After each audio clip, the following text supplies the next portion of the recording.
In today's world, people feel lost in a sea of ideas. Which ones should we accept? Stay tuned because you're listening to Veracity Hill, striving for truth on faith, politics, and society. Here is your host, Curt Jarris.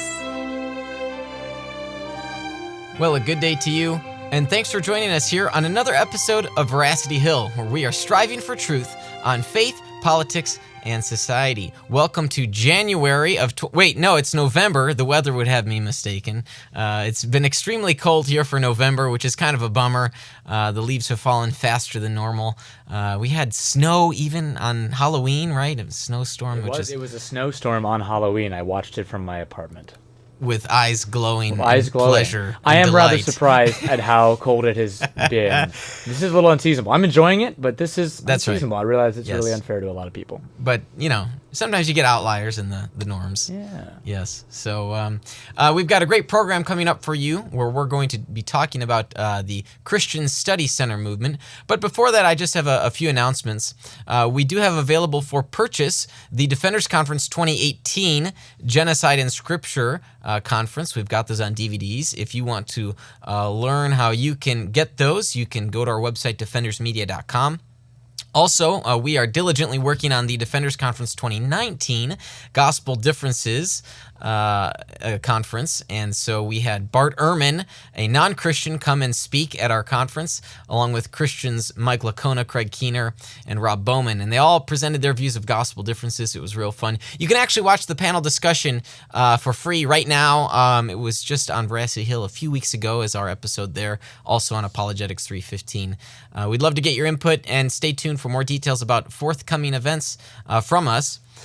Baseball season is over, and the winter meetings, where the managers all come together and talk trades and whatnot, is in December. But actually, there was one sports reporter that just, his name is Jeff Passan. He said that there are some trade rumors about the Cubs and their catcher, Wilson Contreras. And so Contreras is an MVP caliber catcher when he's healthy. He's had a couple of health issues in the past couple years. Another trade name that pops up from time to time is Kyle Schwarber, but he had a resurgent year in 2019, and so maybe the Cubs will keep him around. There were a lot of people who thought that the Cubs should have traded Kyle Schwarber a couple years ago, but Theo Epstein didn't. Kill himself he would have if he were to trade Schwarber or Contreras this offseason.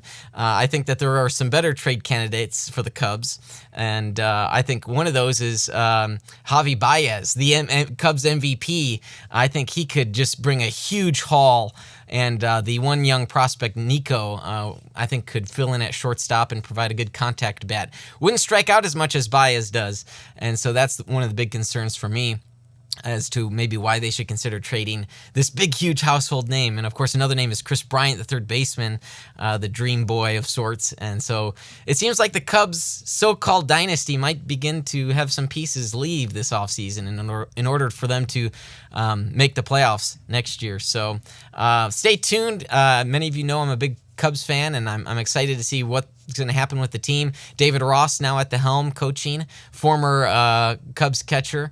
He knows the game well, so I'm glad to see that, and hopefully as a first-year manager, he'll succeed very well.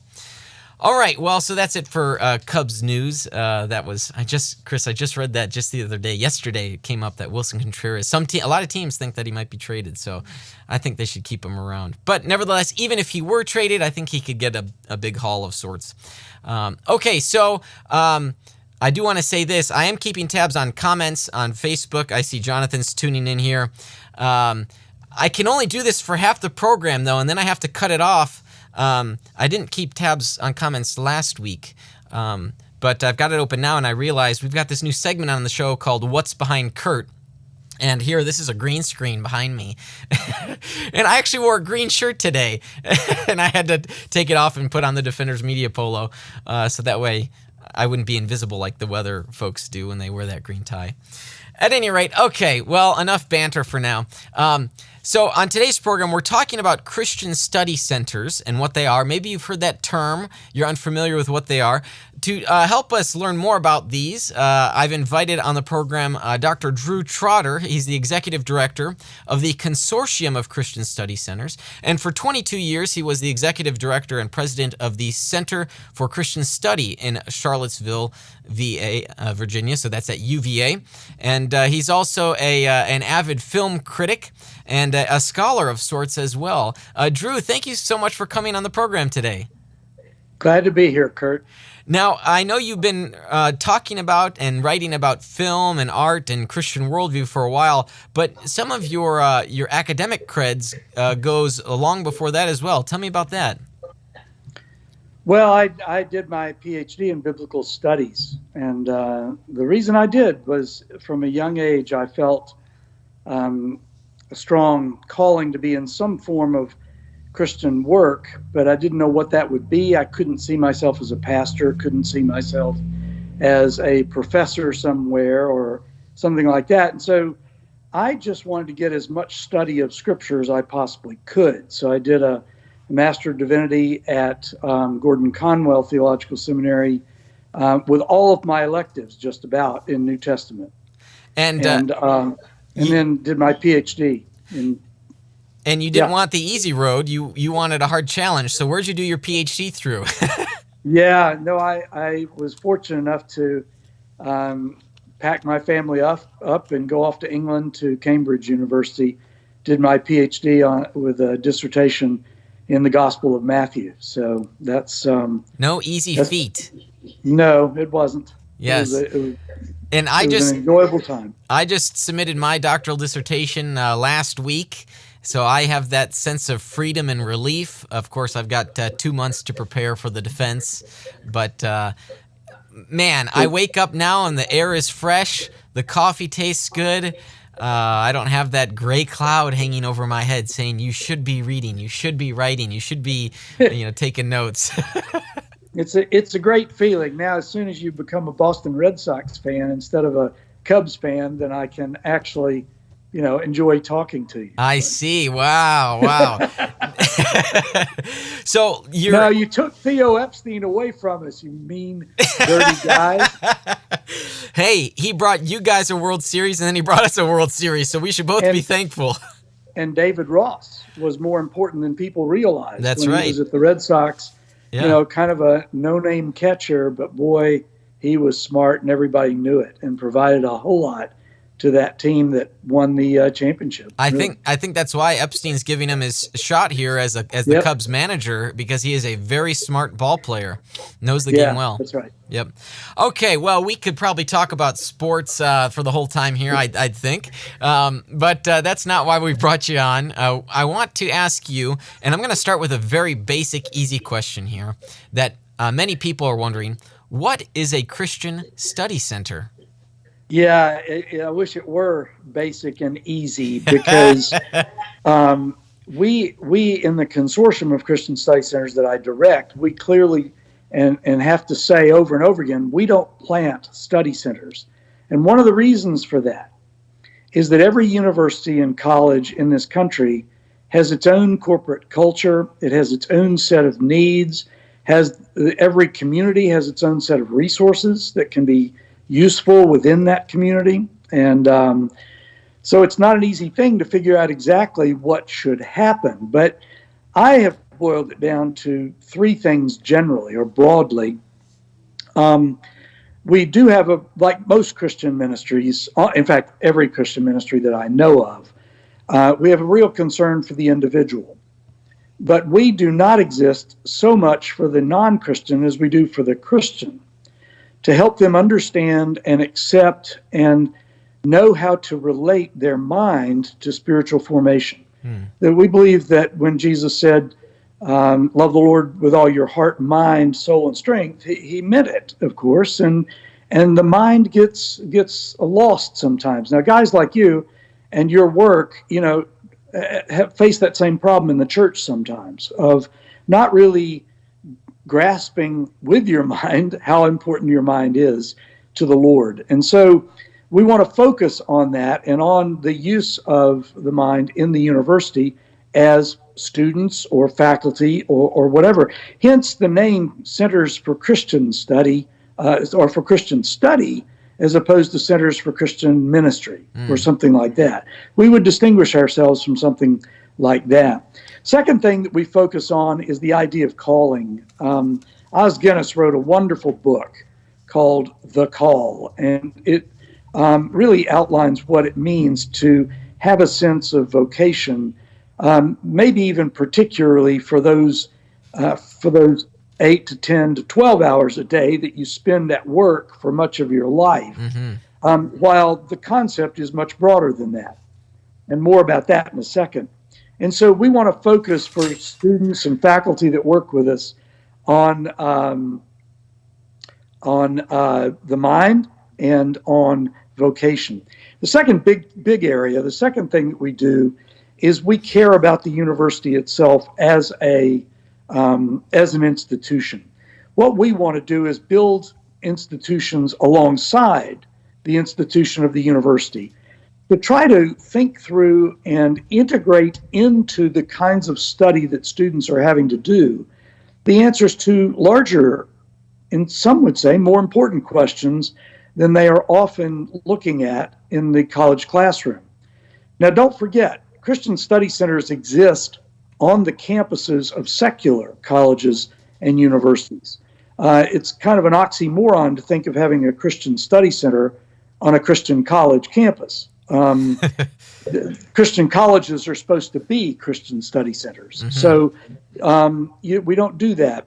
And so why would we care about the secular institution? Well, it's because we share something in common with them.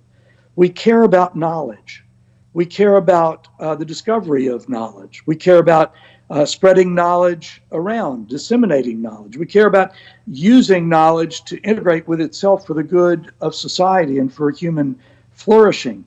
We just think that there's a lot more to knowledge than a certain set of information or skills that you can get at a college or university.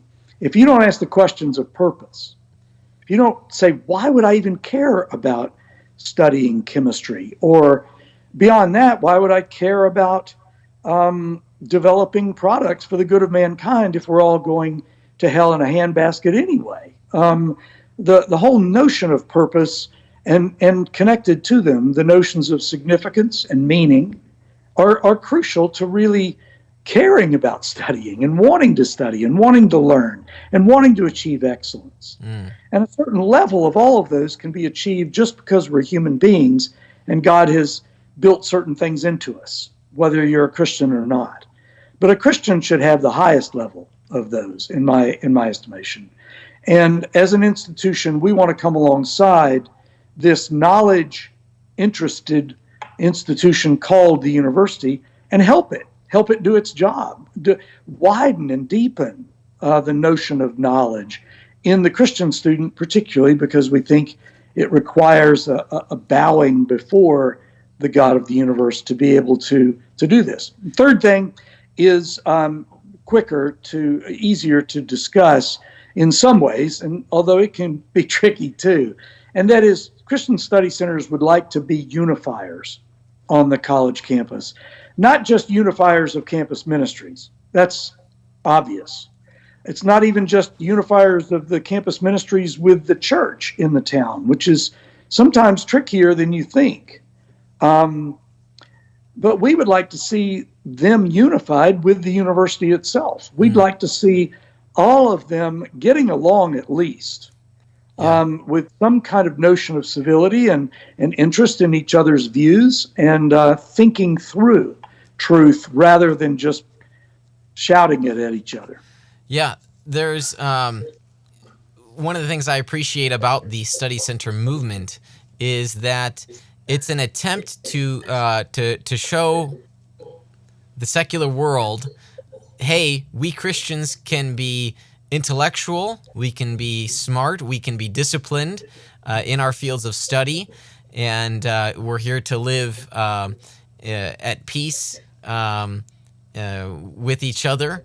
And what that does, for me, I see that it does two things. One, for the Christian student, it invites them to join and participate in that community, and for them to experience, a rigorous life of the mind, and which in turn leads to creating lifelong disciples of Jesus, deep devotees to that lifestyle. But it also shows the non-Christian, hey, these people are, being rational. They're taking their faith seriously. They're dealing with tough issues. They're not afraid to look at these issues. And to me, those things really set it apart from traditional college campus ministries of sort of evangelistic in nature. Let's just have a social gathering and then hear a message or something like that. And so that's one of the things that I really like that sets it apart from these other ministries. Yeah, I think it's really key that we absolutely abhor any notion of other people existing as simply targets for our evangelism, that they're there to be converted. They're there for that purpose. No, God's got some reason for having them around as well. Sometimes they hit on lots of very important things that we need to know. So we need to be listening to them. But we do need to be faithful. It's one of the things I said earlier about my own studies. I wanted to learn as much about the Bible as I possibly could, because if that was my authority for all of faith and life, then I needed to really be able to think about it well. And that's critical to study center work as well. But then I can go into the world and listen without fear and think about how this sets with whatever I'm learning, whatever I'm hearing, how it sets with a biblical and theological framework that is faithful to the God who exists and who has revealed himself in Jesus Christ. So it's really critical that we have both of those things going along at the same time if we're going to be friends with those in the world who don't know Christ and who aren't necessarily, avid enemies desirous of destroying us, but simply have never heard the gospel, don't know that Christians can be the kinds of people you were just talking about. Yeah. So, all right, with these study centers, as you mentioned, they are their own autonomous ministries. They are their own autonomous organizations. Right. Correct me if I'm wrong, but I mean, is it true that all of them are their own 501c3 organizations? Is that true? Yes, sort of. I mean, we could get real specific, but just to answer your question honestly, most of them are. Some of them are works of a larger organization, such as a church. Got it. But for the most part, they are. In fact, I can only think of two that are part of churches. But they exist independently of the university, which is probably what you're really getting at. Or each other. There is an organization that does plant study centers, but I'm not sure. It doesn't seem to be doing very well right now. I'd rather not talk about it or mention it. But that's the only thing that I know of that has even tried to franchise this thing, or try to set up models, set up the same thing in every place, like a McDonald's or something. Right. So this is the sort of thing, though, that anybody could start if they were interested. Absolutely. They start doing the ministry work, basically, and then as they, gain traction, they can maybe become formally organized. And then this is where they can come and partner with you, the Consortium, which really exists to serve these study centers more than have this sort of authority over them or anything like that. Absolutely. I mean, we have four purposes, but the top two are to create services and help in any way that we can the present study centers that form our membership. But the second thing is to help anybody who wants to think about starting one. So I'm talking on the phone all the time with people who'd like to start one in Columbia, South Carolina, or in Ann Arbor, Michigan, or wherever it might be, adjacent to a university or college. There are other kinds of study centers like Francis Schaeffer's L'Abri communities that exist all over the place, but they're not dedicated to the university or college and higher education, and trying to gather a foothold or be a partner in that conversation. And so they're not members of our consortium. We exist for those that are adjacent to colleges and universities. And if you'd like to start one of those, get in touch with me, because there are a lot of things we can do to help in a lot of ways. And each center sort of has its own target audience. Some of them are geared towards undergraduates.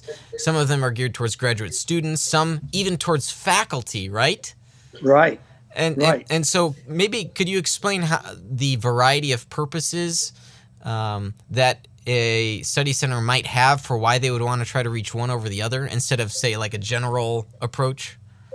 Yeah, that's a great question. But again, it goes back to what I said originally about each university and each community having its own set of needs and resources. And part of the resources are what has made an impact on your heart as the direction the Lord would have you go in starting a study center. Who do you want to start it for? Why do you care? What is it? Faculty members? Is it maybe your fellow faculty members? The one at Virginia Tech, which has now broadened its work to include undergraduates, started entirely as a ministry to faculty. Because certain faculty members there at Virginia Tech who were believers just felt like there was so much they had to offer as Christians to the university community. And so they started a little thing 15, 20 years ago that has now, just in the last 3 or 4 years, become the Bradley Study Center and bought a building and broadened its work to include undergraduates and graduate students and that sort of thing. So that it's really your calling, again, to get back to that word, that determines what the focus of your study center is going to be. And some of them are very broad. Some of them do as much work in the community almost as they do in the university community, in the town or whatever. But they all, to be members of the consortium, have to have a primary focus on the university or college. Yeah, and some of them are small, with maybe one staffer, with a small group of 10 students. Others, I believe the one at UNC Chapel Hill is a fairly large Christian Study Center with lots of thousands of students that they're engaging with throughout the year. So they vary in size. 4 or 5 are at major state universities that are very and have a huge clientele. The one that I directed at Virginia has got literally thousands of students coming through it every year. The one at UNC, you're exactly right. The one at Minnesota has got 2 different buildings on the 2 parts of its campus because you've got St. Paul on the one side with all the STEM students. You've got Minneapolis on the other side with all the liberal arts students. It's not quite that easily distinguished, but it's pretty close to is. And they've got Station 19, which is in Minneapolis, and the Anselm House, which is in St. Paul. So there's some really large ones, but others exist at places like Yale and at Cornell with very specific functions. And you mentioned one, we've got study centers at Furman University or at Hampton-Sydney College, much smaller, much more focused on a discipleship program with a group of undergraduates that live together and think together and study together and work together and learn what it means in community to be a deeper and better Christian within a secular university. Let me ask you this last question before we go to a break. These centers, in how they're reaching students, that can vary too. I mean, you just mentioned there's a discipleship group. Sometimes there are just more formal book clubs. There are lectures that centers make available. Could you tell me sort of what are the different methods for engaging with the Christians there, and what are ways too that these centers are engaging non-Christians? Yeah. Great questions, both of them. To the first one, you mentioned fellowship groups, but they rarely call them that. What they call them is fellows programs or they get together a group of people called the Anselm House Fellows. And those follow a particular curriculum or a set of writings and readings and meet together maybe once every 2 weeks or something as a cohort within the larger Fellows program to discuss those essays or something like that. Very focused. You have to join that. You have to commit to it, to come to a meeting every 2 weeks just to do that. They do that a number of places now. Almost all of them have wide open discussion groups, so that a lot of them have a discussion group on science and Christianity, and those are often they're just open to anybody who shows up that week. And the Christian students that are involved with that study center are encouraged to bring along non-Christians with different views of what science is and how it relates to Christian faith or whatever the topic might be. And they often attack the hard questions: gender, sexual expression, all kinds of things. Those are, you find more non-Christians. Sometimes, I know the study center here in Charlottesville that I directed, since I left, started this program. If I had thought of it, I would have tried to start it. I think it's great. They just got in touch with the local, with the University of Virginia atheist group, and I don't remember what its name specifically is, and said, hey, listen, we'd love to just have conversations with you. What would be a good format? And of course, they were as skeptical as the day is long, because that's the nature of their life, really. Yeah. But 2 people have become Christians from that group. Oh, great. Through the discussion groups. Now, we don't have any statistics on how many Christians left the faith atheists, because they found better arguments among the skeptics, among the atheists. We don't know that, and we would grieve over them, I'm sure. But the point is, these are fruitful discussions with people with real differences, and we want to enter into them. Then you mentioned the lectures. Most of them have some form of one-off lectures or maybe a lecture series, what is often called a Veritas Forum because of the Veritas organization that does those forums and has for the last 15 or 20 years done them. And those are very broad. They're advertised widely. Campus ministries join together to sponsor them, and they do things like that as well. Yeah. I couldn't help but think these the discussion group there at UVA between Christians and atheists. There are many people that would be scared to have those types of conversations. But I want to encourage people not to be scared, because the truth is on our side. And of course, I say that because I think the arguments, lend towards that way. But this is one of the reasons. Right. This is one of the reasons why I invited Bart Ehrman to come to an apologetics conference to present his case. And we had such great feedback. There were folks online that said, "Hey, this is how apologetics conferences should be done." Yes. Dr. Ehrman felt very welcomed. He even said the last time he spoke at an apologetics conference was 1976, when he was an evangelical believer. Yeah. So I think he really appreciated having us invite him because he probably hasn't gotten those types of invitations in a very long time. Absolutely. Another way that study centers do the same kind of thing is have a panel discussion with 4 faculty, and 3 of them may be non-Christians. But they've got a Christian faculty member there to defend the Christian side of things.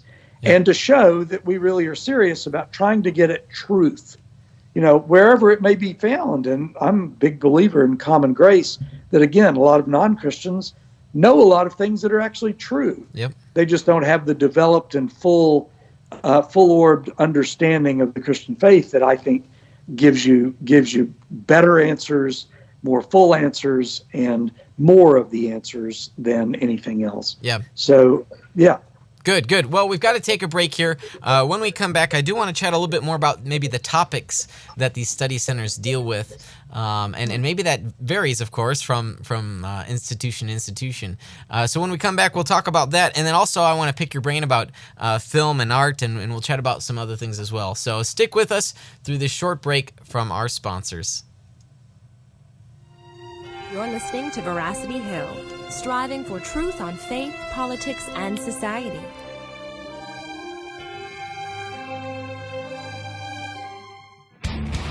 Evangelical Christians are talking about hell. What if we believe what we believe because we've always believed it? What if the gospel is really a matter of life and death? We want you to open your mind, open your Bible, and rethink hell. At rethinkinghell.com, evangelicals look at what the Bible says about hell, putting conventional and controversial views to the test. Let's say there's this Christian apologist. You love their message, but have trouble finding their videos, their articles, or social media posts. How do you stay connected to them? We're on it. Defenders Media uses the tools of the digital age to create content for your favorite apologists. We give them more screen time, more digital soapboxes, and more presence to deliver more of the content that you love. That's what we do. I know that social media is important to those of you who follow my work. Many respond to my videos and posts on Facebook and Twitter, but it becomes impossible after a while to keep up with it all and to continue with research.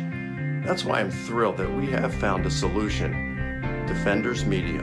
Whether it's a website, whether it's printed material, whether it's a question on graphics, I cannot do what I do and reach my audience without the help of Defenders Media. They have been integral in helping me to reach my audience. Defenders Media ensures consistent content reaches your hand from today's leading apologists and apologetic ministries, like Mike Lycona, Apologetics 315, the Veracity Hill podcast with Curt, and more. To learn more, text the word Defenders to 555-888, and we'll send you a free PDF of the top 5 ways to share the gospel online.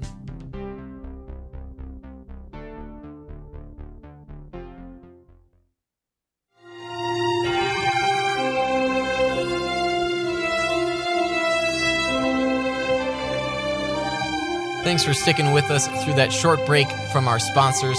If you'd like to learn how you can become a sponsor, you can go to our website, veracityhill.com. We'd love to get your support to advertise a book, your organization, your business, whatever you'd like within reason. We'd be happy to advertise that. So, and if you've got questions, feel free to email me, Curt, K-U-R-T, at veracityhill.com. On today's show, we're talking about Christian Study Centers, and we're joined by the Executive Director of the Consortium of Christian Study Centers, Dr. Drew Trotter. Now, Drew, before we get back to our conversation, we have started just last week this segment, which you'll be able to hear, but you won't be able to see this. It's called What's Behind Curt. And Drew, for the sake of the audience, can you confirm, so your camera is something else, can you see the green screen behind me? I can. Yes. Okay. So yes, there is in fact a green screen behind me. I've closed out the Facebook window, so I'm not keeping tabs on comments. We did have someone submit. We had a couple people actually submit some options here for us. And I'm only going to get 12 questions, right, Chris? Correct. All right, I've got 12 questions. I have to guess what is behind me, and it could be anything, and that's why we're calling the segment What's Behind Curt. So hopefully this will only take a few minutes, and so Chris, I guess whenever you're ready. All right, I'm going to put up the image now. Okay. Curt, what is behind you? Okay, is it a person? Yes. Ooh. All right. Is it a real person? So is it a historical? So not fiction. No. Is it human? Yes. All right. I have a clarifying question just to run through here. Yep. Can I re-go? So it's a person, Yep. fictional human. Yes, that is where we are at. Okay, that's 3. So I've That's got 3. 3. Okay, I'm doing well. All right, here. Last week was Aragorn, so I wonder if someone did another Lord of the Rings one here.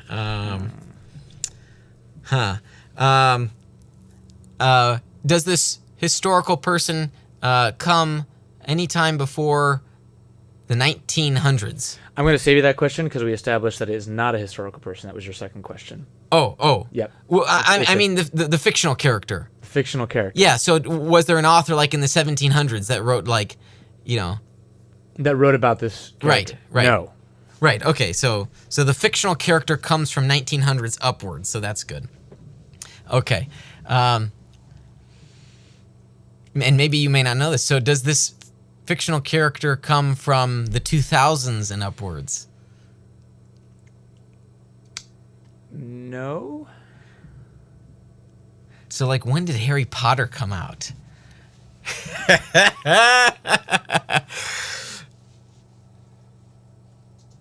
He's checking. I'm not about that specifically. Yeah. Okay, oh gosh. What did I say for that? No? Was this...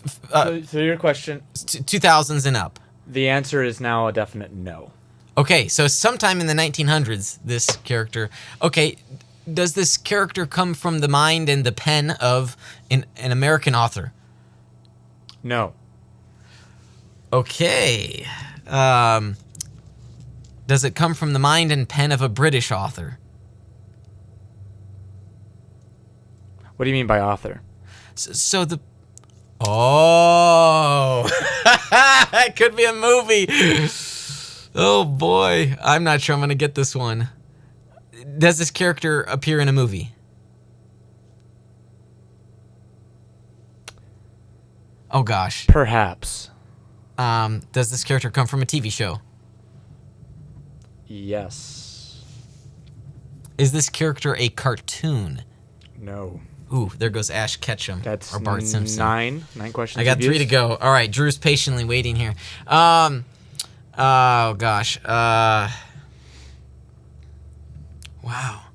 Is this character from a sitcom? Yes.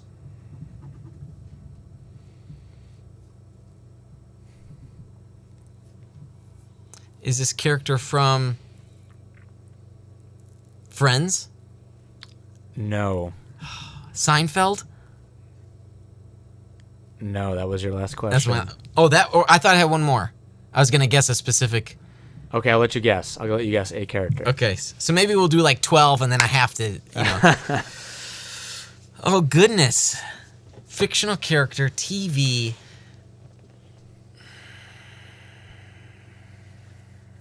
Not animated. Not animated. Not animated. 1900s. I should have said 90s, and I should have gotten the decade down, and I didn't. Oh, man. Is it MacGyver? I don't think so, Curt. Oh. Al Borland? You said I don't think so, Curt, as I don't think so, Tim. Is it Al Borland? You're really close now. Tim Taylor yep, from Home... Tim the Toolman Taylor is what's behind you. Man. Well, that was pretty fun. Well, I got close. Yeah, I was. You did. Yeah. You did. Oh, fun. Good. All right. Tim the Toolman Taylor. Yeah, Tim Allen. Nice. Well, that was fun. I got close again. One of these days, I think I might just get it. 12 might be too small. I might need 15. At any rate. All right, well, that was this week's segment of What's Behind Curt. If you want to submit a possibility, please email Chris, not me. You have to email him the picture and the name, maybe give some details too. Yep. Chris at defendersmedia.com. Right. And this fun little segment we've got going on now. Okay, now, Drew, this next segment, we're going to get you involved. And he's like, oh boy. This segment of the show is called Rapid Questions. I'm going to ask just some short questions, looking for short answers from you, and it's just a 60-second segment, so it's a much faster here than the other one, if I can get the game clock going. So if you're ready, I will start the game clock. Good luck. Okay, here we go. Taco Bell or KFC? Taco Bell. What's your most hated sports franchise? The New York Yankees. Easy. What's your favorite board game? Monopoly. When you go on a trip, do you pack light or are you over-prepared? Over-prepared. What movie makes you cry every time you see it? Casablanca. Who's your favorite superhero? Probably Thor. If you have to pick a fictional character that you'd like to meet, who would it be? Fictional character I'd like to meet. Raskolnikov. What's your inner milkshake flavor? Chocolate. What was the name of your first pet? Blackie. Oh, what was that? Blackie, did you say? Blackie. Yeah, dog. A dog. Blackie. Okay, very nice. Yeah. I had trouble making out that fictional character that you'd like to meet. Who was that? That is Raskolnikov in Dostoevsky's Crime and Punishment. Ah, very nice. And why would you want to meet that person? Because he is the most conflicted person I've ever even heard of, much less read about and read. And it's a magnificent novel. Okay. You asked for a fictional character. Yes, that's right. Yeah. Very good. Well, thank you for playing that round of rapid questions. Got to know a little bit more about you. I used to be an overpacker myself. I used to think, man, what could I bring with? And that's a very, oh man, next thing you know, you're packing way too much. This is the problem. What might I need is really a bad question to ask, because you might need anything. Yeah. So especially if you go for 3 or 4 days. That's right. And now I just try to pack thinking, what will I use? And I found that in thinking that I just pack the essentials basically. And I mean, Walmarts are everywhere. So if you forget something, it's not the end of the world if you have to go to a Walmart and buy something. Both of those things have influenced me to be a lot less of a packer now than I used to be. That's really true. Yeah. Oh, heaven forbid you forget your toothpaste. Okay, I'll just go buy another tube wherever I'm at. Yeah, no problem. Yep. Right. Good. All right, back to Christian study centers. These are institutions which are popping up all across the nation. Now, most of them are on the East Coast and some in the Midwest, and you've got a few over on the West Coast, if I'm not mistaken. That's right. But the movement started at UVA, if I'm not mistaken. And that's the earliest one that we've found so far. Yeah. And so I want to talk about topics here. What are some, when they have like a lecture series, do they talk about like the existence of God, problem of evil? Do tech schools, are they geared more towards the science topics, science and religion? What are some examples of talks or even debates that these Christian study centers might make available to the student body? Yeah, the answer is yes. I mean, it's anything, and they do vary really, really widely. Sometimes a group is formed, like I mentioned before, the Science and Christianity group has been going for years, and we'll have a different topic every month when they meet, or every 2 weeks when they meet, or even every week if there's that kind of interest. They will meet weekly during a particular year, and they'll do everything from question of origins and questions around origins to mechanical stuff, AI, all kinds of larger, deeper questions that usually revolve around these areas of significance, purpose, meaning, and even origins, but not in a narrowly defined way of thinking about Genesis 1 and creation and all that, but just where do things come from? Why do we have a moral system? That sort of thing.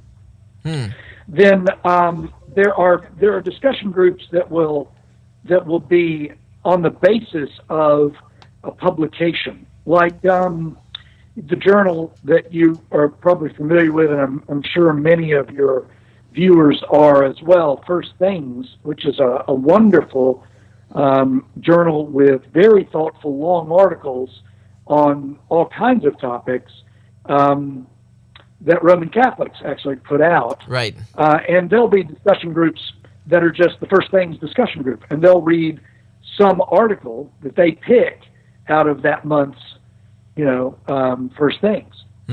So sometimes they read novels together. Sometimes they read poetry together, and they'll study a particular poet. But as I mentioned, they'll look at topics as well, sometimes like gender or race.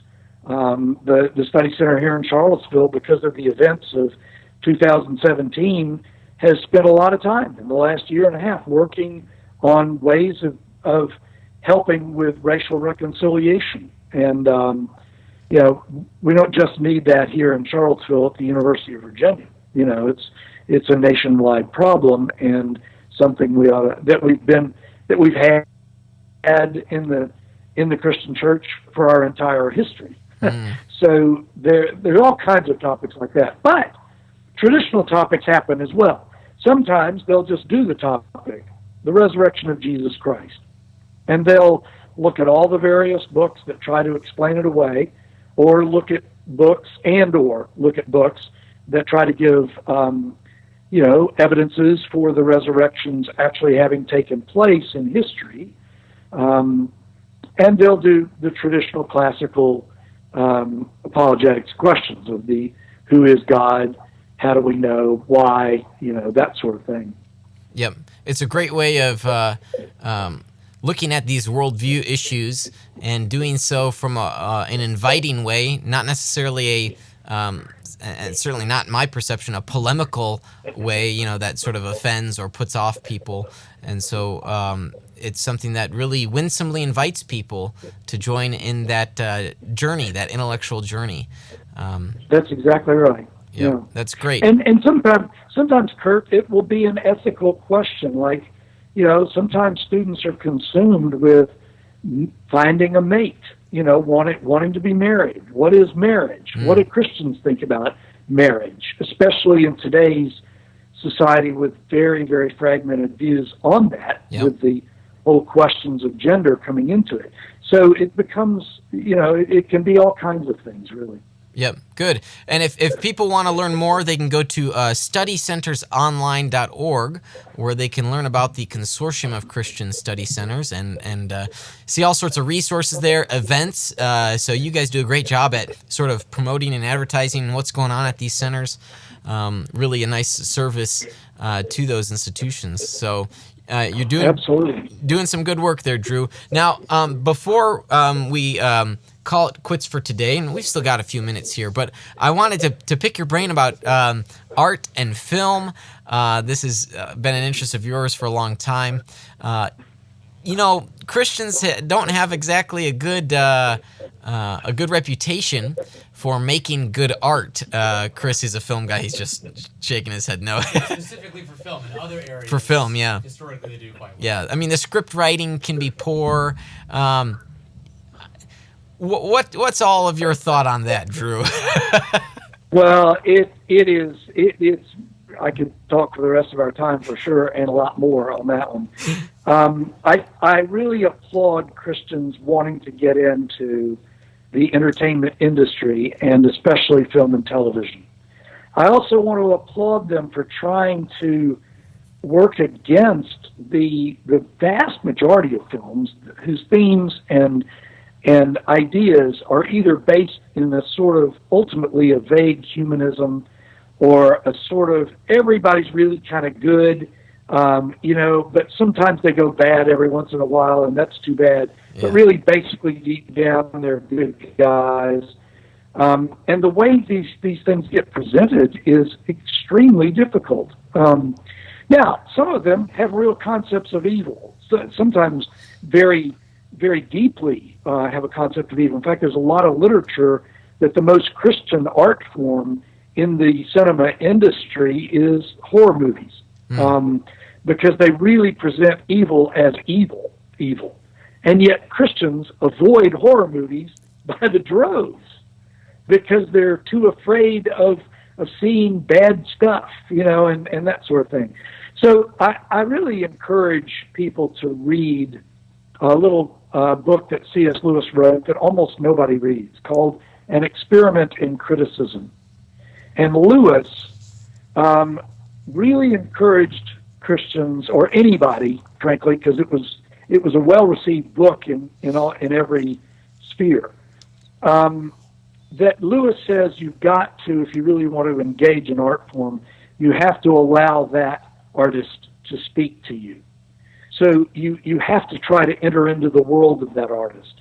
You have to try to figure out where they're coming from and why and how. And with films that are so important in our culture, I mean, the Joker took everybody by surprise with its huge box office. Yep.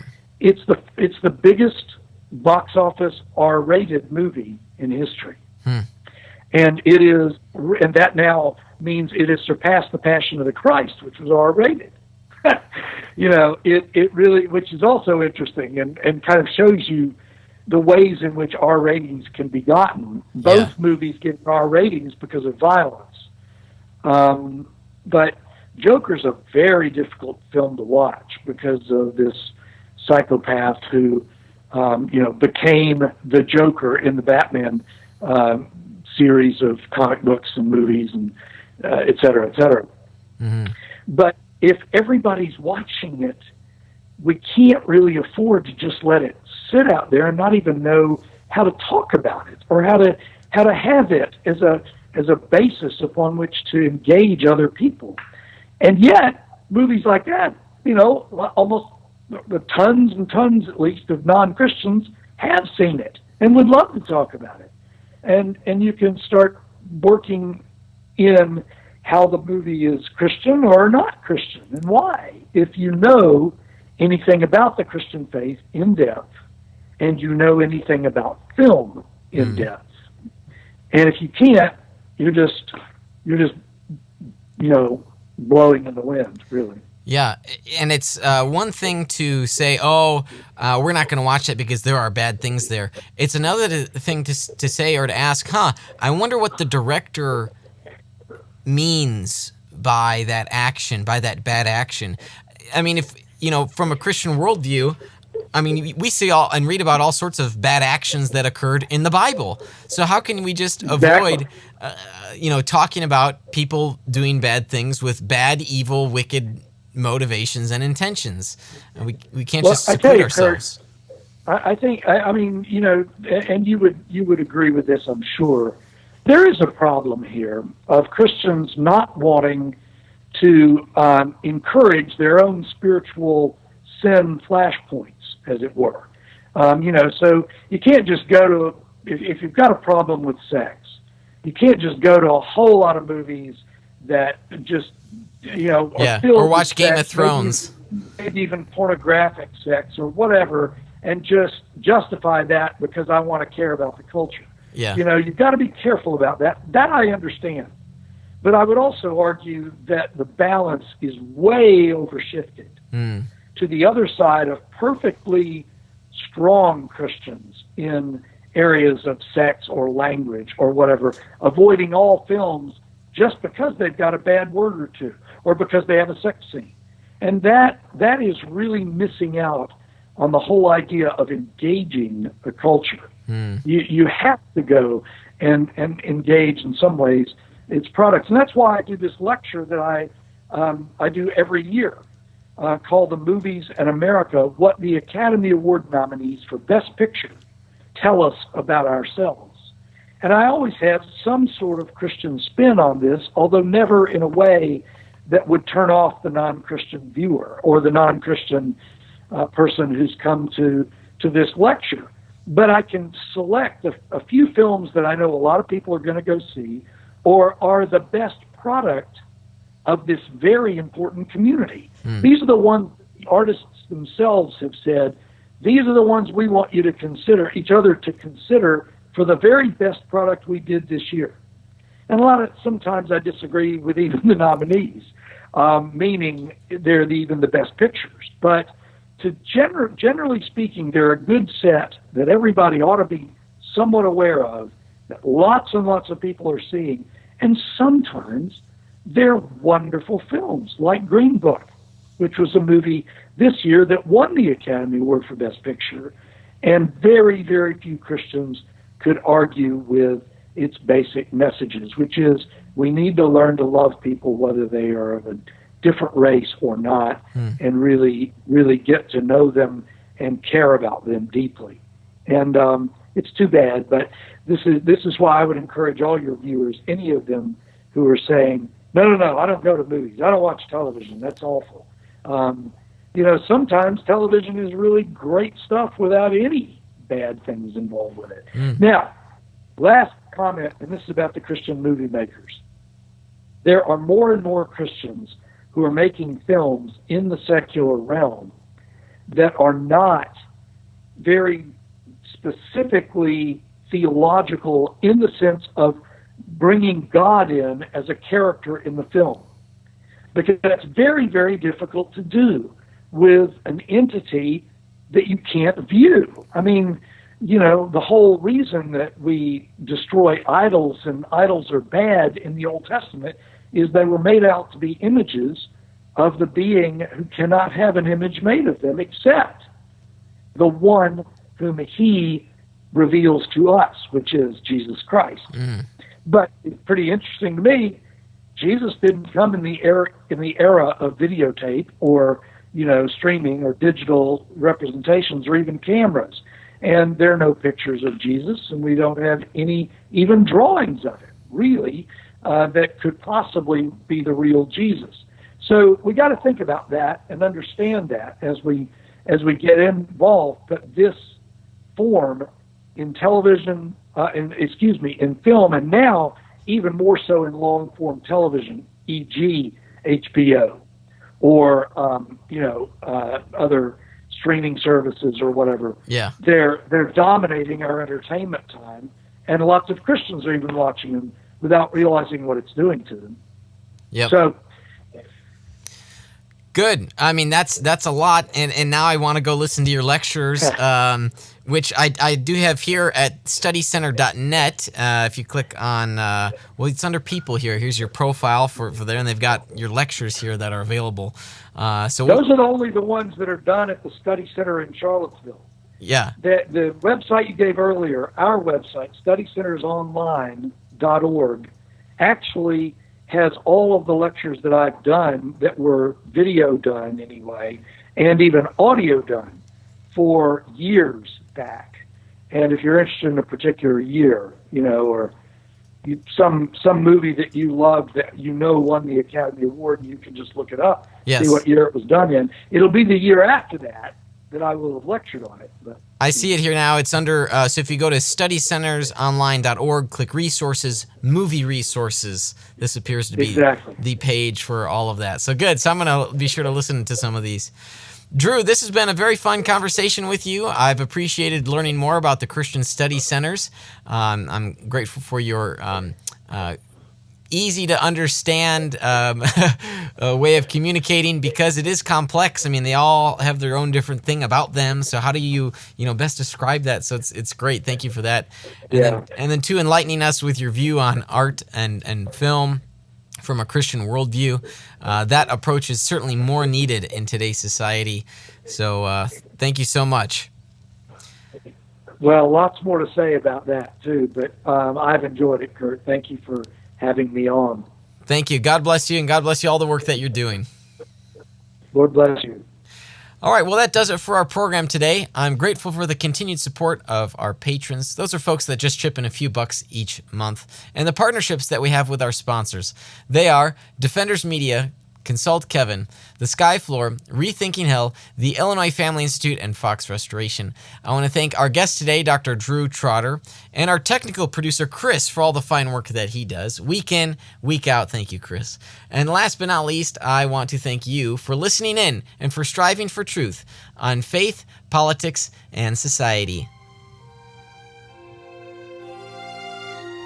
You've been listening to Veracity Hill, striving for truth on faith, politics, and society. This is a listener-supported program. For more resources, including past shows, visit veracityhill.com.